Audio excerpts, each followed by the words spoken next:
भाड़े की बहू। राहुल की उम्र शादी लायक हो गई थी, लेकिन अब तक उसकी शादी नहीं हुई थी। बस इसी बात से परेशान उसकी माँ हर जगह अपनी बेटी की शादी की बात फैला देती है। ऐसे ही एक दिन राहुल के लिए एक लड़की का रिश्ता आता है, लेकिन राहुल को लड़की पसंद नहीं आती, जिस कारण राहुल उस लड़की से शादी करने से मना कर देता है। माँ, मैं इस लड़की से शादी नहीं करूंगा।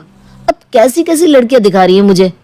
मेरा और इसका कोई मैच ही नहीं है। कहाँ मैं कहाँ ये। अरे थोड़ा लेवल कर तो ढूंढिए माँ। देख बेटा, इतनी लड़कियों को रिजेक्ट करना सही नहीं है। पांचों उंगलियां एक बराबर नहीं होती, कुछ ना कुछ खराबी तो निकलती है। लेकिन माँ, इसका मतलब ये तो नहीं ना कि आप मुझे किसी के भी साथ बांध देगी। हाँ, तो तुझे अगर कोई पसंद है तो मुझे बता दे, मैं तेरी शादी उससे करवा दूंगी। माँ, अगर मुझे कोई लड़की पसंद होती तो घर में मैं इतने ड्रामे होने ही नहीं देता। मैं खुद ही उस लड़की को आपके सामने ले आता। इतना बोलकर राहुल अपने कमरे में चला जाता है, लेकिन राहुल का ऐसा बर्ताव देखकर सावित्री रोने लगती है। उसे रोता देख उसका पति मोहित कहता है, सावित्री, तुम क्यों राहुल की चिंता कर रही हो? अरे जब उसकी शादी लिखी होगी तब हो जाएगी। लेकिन अब मुझसे घर के काम नहीं होते, मेरी उम्र होती जा रही है। जिस तरह राहुल के नाटक है ना, उससे तो साफ जाहिर हो रहा है कि ये शादी करना ही नहीं चाहता।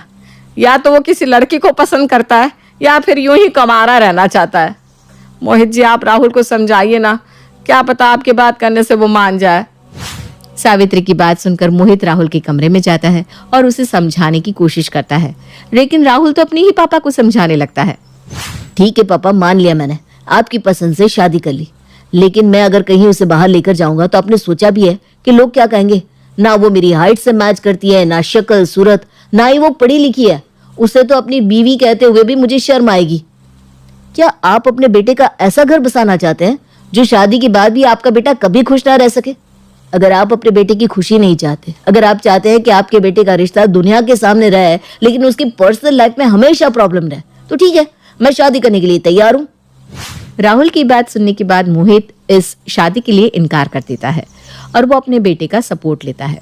समय गुजरता है, लेकिन गुजरते समय के साथ अब भी राहुल का रिश्ता किसी के साथ नहीं लगा। कभी राहुल मना कर देता, कभी लड़की वाले राहुल को मना कर देते थे। ऐसे ही एक दिन सावित्री और मोहित आपस में बैठकर राहुल की शादी की बात कर रहे थे, तभी वहां सावित्री की पड़ोसन उनके घर आती है। कैसी हो सावित्री बहन? अरे कहीं बेटे का रिश्ता लगा या नहीं? अरे कहाँ भाई, अब तो ऐसा लग रहा है कि मेरे बेटे के लिए लड़की ही नहीं बनी, तभी तो मेरे बेटे की शादी नहीं हो रही। पता नहीं उसकी शादी कभी होगी भी या नहीं।